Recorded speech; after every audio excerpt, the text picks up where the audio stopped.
Semalam Menteri Pendidikan Datuk Dr. Muhammad Razi Jidin umum kehadiran murid-murid ke sekolah dan juga institusi di bawah Kementerian Pendidikan Malaysia KPM adalah diwajibkan bermula 1 Mei ini.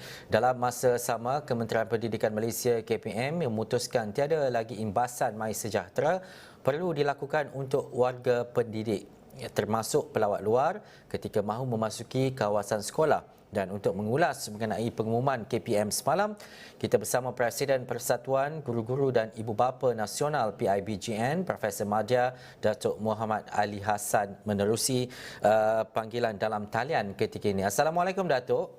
Waalaikumsalam warahmatullahi wabarakatuh. Hasan, selamat petang. Ya. Ya, selamat petang Datuk. Dan pertama sekali Datuk, melihat kepada pengumuman KPM semalam, apa reaksi awal Datuk berhubung dengan perkara ini dan juga bagaimana untuk menyeimbangkan antara pendidikan, sektor pendidikan di samping perlu mematuhi segala SOP dan juga berwaspada berkaitan dengan isu-isu kesihatan ini Datuk? Ya, saya lihat pada keseluruhannya warga negara, khususnya ibu bapa dan juga warga pendidik, amat mengalu-alukan tentang pengumuman yang telah dimaklumkan oleh Menteri Kanan Pendidikan semalam. Ini tanda yang sihat saya kira bahawa kita pada umumnya KPM dan juga warga pendidik dah siap siaga untuk menjalankan amanah dan tanggungjawab yang penting yang perlu kita berikan kepada warga negara kita untuk mendapatkan pendidikan. Dan pada masa yang sama, kita perlu memikirkan, mengimbangi dengan kesihatan.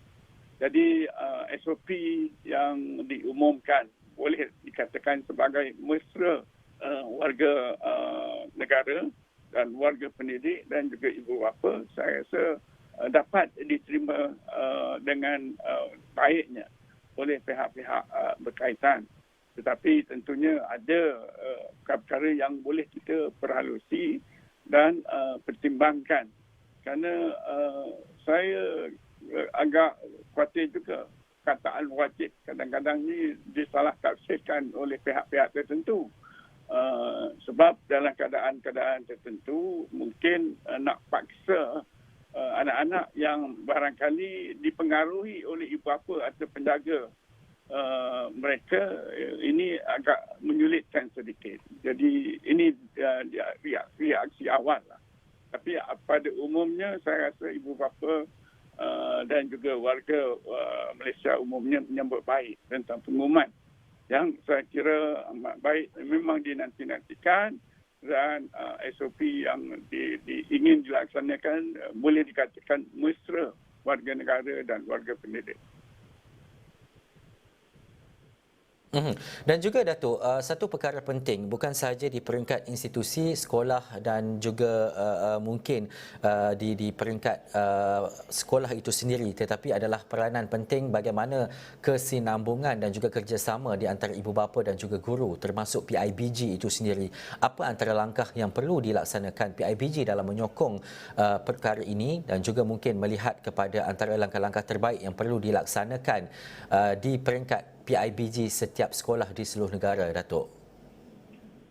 Saya kira perkataan yang penting hendak saya suarakan ialah soal kerjasama. Kerjasama dan persefahaman dan tindakan yang bermakna dari kedua-dua pihak, khususnya daripada PIBG, Persatuan Murid Tua Sekolah dan juga warga sekolah sendiri, utamanya daripada pentadbiran dan juga kepimpinan sekolah. Soal misalnya nak pastikan bahawa anak-anak datang sekolah tidak merasakan kecurigaan. Mereka akan merasakan selamat dan rasa sihat dan tentunya selesa untuk datang sekolah.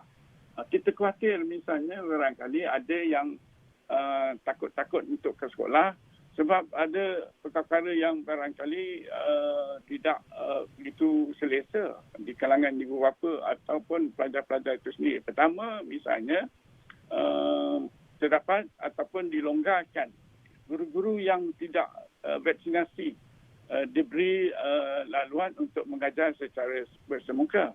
Yang ini barangkali ada kekhawatiran di kalangan ibu bapa dan juga murid-murid yang telah dewasa mungkin memikirkan mereka takut adanya nanti perebakan atau jangkitan yang mudah disebabkan oleh guru-guru yang tidak divaksin itu. Begitu juga saya kira di kalangan murid-murid ataupun pelajar sendiri. Di sekolah rendah misalnya kita dapati belum sampai 30% murid-murid sekolah rendah divaksin. Begitu juga di sekolah menengah, pelajar-pelajar tidak 100% juga divaksin. Dan ini mungkin menimbulkan sedikit kekhawatiran bagi kalangan ibu bapa yang mungkin dirasakan anak-anak mereka lebih selamat tidak datang ke sekolah nanti daripada datang ke sekolah. Ini perkara yang perlu difikirkan juga. Begitu juga saya kira mereka khawatir misalnya kita secara terbuka melonggarkan pada keseluruhannya. Misalnya tiada pengambilan suhu. Bagi saya secara peribadi, pengambilan suhu itu amat diperlukan. Masih lagi diperlukan pada masa ini. Mungkin pengecualiannya dilakukan secara peringkat-peringkat. Soalnya misalnya kita nak pastikan bagaimana guru atau murid-murid tidak bergejala kalau kita tak mengambil suhunya. Apatah lagi barangkali ibu bapa dan penjaga atau persatuan ibu bapa tidak membantu membuat pengukuran suhu atau yang berkaitan dengannya. Bayangkan, adakah semua ibu bapa boleh membeli ujian PTK atau untuk berkenaan supaya mereka betul-betul menunjukkan yang negatif daripada berpenyakit. Ini di antara perkara yang saya rasa bukan kita tak setuju dilaksanakan, tapi barangkali fikirkan secara peringkat demi peringkat supaya meningkatkan lagi keyakinan mereka-mereka yang masih khawatir untuk bersama secara bersemuka, secara berkeseluruhan.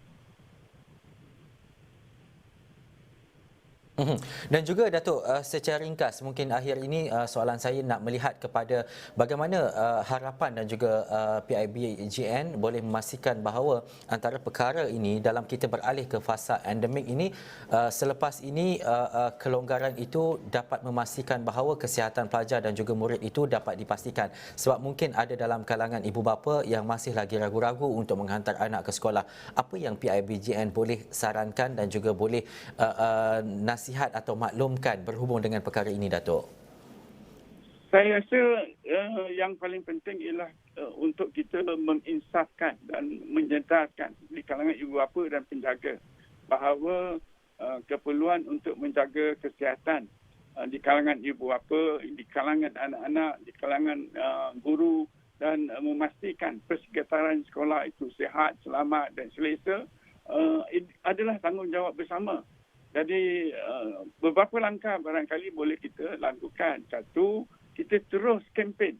Jangan kita rasa selesa tentang mereka yang tidak vaksin ini, kerana ini satu keperluan sekarang ni.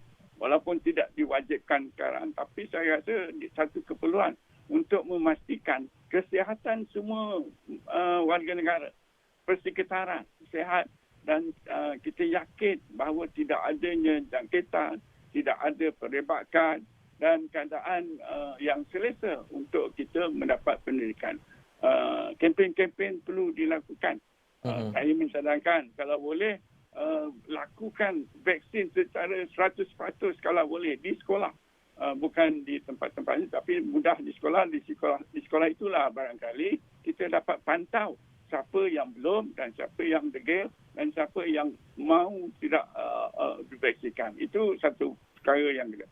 Kedua, barangkali saya rasa soal penggunaan pelitup muka ini perlu saya rasa dilakukan walaupun barangkali akan dibebaskan tidak menggunakan pelitup muka. Buat masa ini saya rasa setidak-tidaknya pelitup muka itu perlu. Walaupun sebab kita difahamkan misalnya di kantin-kantin akan dibenar pelajar-pelajar mungkin menyerbu tempat-tempat yang crowding dari situ. Jadi kalau menggunakan pelitup muka dapat membantu pengurangan ataupun perebakan jangkitan itu, dan memastikan bahawa mungkin ada cadangan pergi tempat-tempat yang diperlukan yang ramai-ramai ni juga digunakan secara giliran. Ini adalah saya kira langkah-langkah yang saya perlu difikirkan semula. Begitu juga saya... Baik, itu antara perkara yang dinyatakan. Ya. Ya, begitu juga sebagai barangkali perkara yang patut difikirkan juga. Saya difahamkan 1 Jun pelajar-pelajar diwajibkan juga memakai uniform. Tapi saya mengharapkan bahawa keadaan ini kita juga dicadangkan berperingkat-peringkat dengan dipaksa seterusnya diwajibkan pada 1 Jun tu. Sebab waktu ini ibu bapa agak mendesak dengan pelbagai peruntukan dan kewangan. Jadi berilah sedikit kelonggaran kepada ibu bapa untuk menyediakan uniform sekolah tersebut. Ini tentunya memberi keselesaan sebagai kewajipan kita sebagai keluarga Malaysia. Baik, itu pandangan dan juga cadangan yang diberikan oleh PIBGN. Terima kasih kepada Profesor Madya Datuk Muhammad Ali Hassan yang merupakan Presiden Persatuan Guru-Guru dan Ibu Bapa Nasional. Baik, banyak lagi perkara dan juga antara laporan yang kita akan bawakan kepada anda pastinya menerusi Buletin Awani, kerana dalam tempoh dan juga suasana ini banyak informasi dan juga antara perkara ulasan terutamanya berkaitan dengan sekolah, bagaimana pulang raya dan sebagainya akan kami bawakan dalam laporan berikutnya.